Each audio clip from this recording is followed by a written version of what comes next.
bitta stakan suvni ichib yubordimda, keyin ketidan yana bitta stakan suv ichib yubordim. Keyin ro'zadorligim esimga tushib qoldi. Nima bo'ladi? Alloh sizni mehmon qilibdi dedim. Demak, ro'zam ochilmagan, yo'q, ochilmagan. Rahmat. Peshindan keyin yana telefon qilyapti. Qora aka deydi.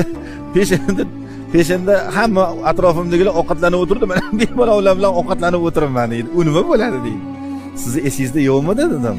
Yo'q, ovqatlarni yeb bo'lganimizdan keyin yonimdagilar "Sen ro'za tutgan eding shekilli" deb aytib qolishdi. Qonim to'y bo'ldi. Qorin to'y bo'ldi. Ertalab suv ichuvdim, peshinda tushlik qilib oldim. Endi bu yoq nima bo'ladi deydi. Siz bizani duo qiling dedim. Siz bizani duo qiling. Allohga yaqinroq odam ekansiz. Kimni Alloh shunaqa qilib taomlantiradigan bo'lsa, yodidan ko'tarib qo'yadigan bo'lsa, Alloh o'sha odamni mehmon qildi deyiladi-da o'zi. Hatto bir kunda 2 marotaba yodidan chiqib qolsa ham. Ana. Endi lekin yetgan vaqtda yutar darajada turgan ekan, chaynab qo'yibdi. Ro'zadorligi esiga tushsa darrov og'zidan chiqarishligi kerak bo'ladi, sharti shu. Lekin yeb bo'pti, ichib bo'pti, o'tirib ro'zadorligi esiga tushib qolsa, Alloh uni mehmon qilgani bo'ladi, ro'za ochilib ketmaydi.